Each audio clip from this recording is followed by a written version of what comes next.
Boa noite, minhas irmãs e meus irmãos. Que a suave paz de Jesus seja nos vossos corações.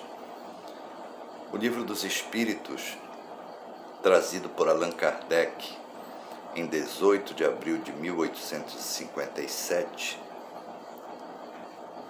formatava pela primeira vez uma obra capaz de propor mudanças na forma de ver, pensar e sentir o mundo e a vida. Não apenas pelas suas 1019 perguntas e respostas, feitas pelo codificador, com a colaboração de diversos médiuns, mas, sobretudo, pelo embasamento moral que essa obra propõe a todos aqueles que, em algum momento de suas vidas, dispuserem de um tempo para consultá-la. As leis morais, a natureza dos espíritos, a vida presente, a vida futura, o porvir da humanidade, são assuntos de intensa procura que devem nos trazer um norte, uma situação em que nós nos possamos balizar para vivermos melhor. Independente de crença, religião, o Livro dos Espíritos é uma obra que traz, sobretudo na sua parte introdutória, importantes registros e orientações absolutamente coerentes para que a gente viva melhor e possa enfrentar as dificuldades inerentes a cada tempo vivido. Nós todos temos tido dificuldades, não apenas as destes tempos, como esta pandemia, por exemplo, mas sobretudo dos desdobramentos dela. Além do negacionismo, além das dificuldades que a gente verifica das pessoas procurarem entender da necessidade de se ter um cuidado a mais, não apenas consigo, mas com os seus semelhantes, é um apelo fraterno que muitas vezes não é compreendido e muito menos realizado. O Livro dos Espíritos então vem como socorro, como auxílio, como instrução absolutamente coerente para o homem, a fim de que ele contrarie um tanto mais os ímpetos que o têm movido, desacelerando a busca frenética, não apenas pelo conhecimento, mas sobretudo pelo estabelecimento em padrões muitas vezes elevados de vida.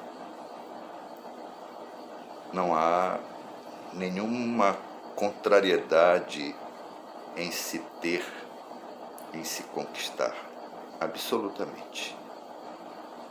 Mas é preciso equilibrar isso com as nossas necessidades espirituais. Não se pode mais conceber a figura de Deus, o entendimento acerca de Jesus e da espiritualização que a todos nós está destinada como uma situação eventual para quando sobrar um tempo, para quando de fato a vida ou o laço da vida apertar muito, eu irei procurar. Se há tempo para tudo, há tempo para conquistar, há tempo para ganhar, há tempo para gastar, para viver, Por que não há tempo para Deus? O tempo para Deus é o nosso tempo, é a nossa hora, a nossa oportunidade de nos resolvermos, de finalmente nos enfrentarmos cara a cara, olho no olho, colocando para fora as nossas dificuldades e procurando tratá-las. Enquanto é possível obsequiar, conduzir e corrigir essas dificuldades apenas com o auxílio da fé raciocinada, das instruções benfazejas que dela decorrem, será muito mais fácil.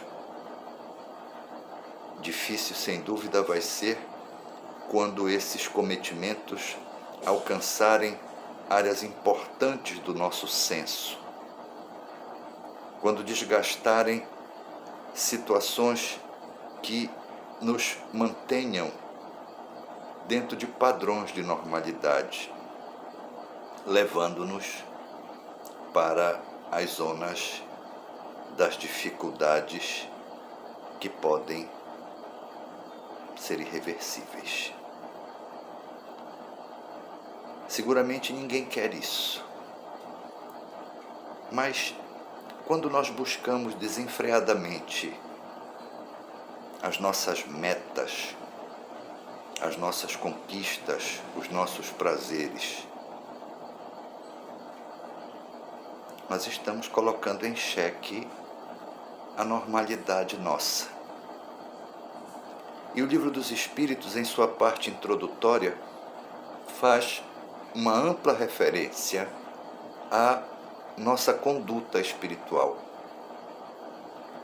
daquilo que precisamos e devemos modificar, daquilo que foi a nossa constituição inicial, das prerrogativas espirituais que todos possuímos, mas respeita o livre-arbítrio. Mas o livre-arbítrio também não deve ser usado de forma aviltante, de forma banal e, por vezes, de forma estúpida. O livre-arbítrio é para ser usado como uma condição que nos é dada para que a gente gerencie a nossa vida se assenhoreando dela, não permitindo que situações outras nos governem. Nós não podemos mais admitir que as situações são como são, porque assim precisam ser. Se nós formos buscar no nosso mundo íntimo, nós vamos encontrar razões e soluções para todas elas. Nosso espírito é milenar, meus irmãos. Já vestimos várias roupas carnais, das mais rudes às mais iluminadas. Não é possível que a gente, nestes tempos de tanto esclarecimento e de tanta modernidade, a gente se permita fechar-se numa visão absolutamente obtusa da vida, a ponto de não valorizá-la, de não respeitá-la. O respeito à vida é o respeito ao coletivo, é o respeito ao próximo. É sabermos exatamente que o nosso itinerário não deve absolutamente macular, ferir, impedir o itinerário do nosso semelhante. Afinal, o sol não nasce para todos. O Livro dos Espíritos vem em socorro nosso e vem trazendo nas suas leis morais absoluta coerência para que a gente reformule o nosso modo de pensar a sociedade, o nosso modo de pensar a humanidade. Não se está falando de moralismo. O Espiritismo fala de leis inexoráveis, imutáveis, mas que continuam a ser atropeladas pela ganância. O que nos falta é conteúdo espiritual. E não falta só a nós, os espíritas, falta a todos nós, o conjunto dos homens. Nós precisamos fazer frente a esse apelo que a espiritualidade faz a nós outros, esperando de nós respostas plausíveis, fraternas, coerentes com o propósito maior da vida. Todos podem e devem viver, e para isto, todos podem e devem promover a vida, permitir a vida. O Livro dos Espíritos tem 1019 perguntas e respostas. Da dúvida que você tiver, haverá sempre uma pergunta e uma resposta absolutamente coerente. Leia. Deixe a resposta metabolizar-se no seu espírito, no seu mundo íntimo. Se você se permitir isto, você vai, consequentemente, passar a enxergar o mundo e a vida de uma outra forma.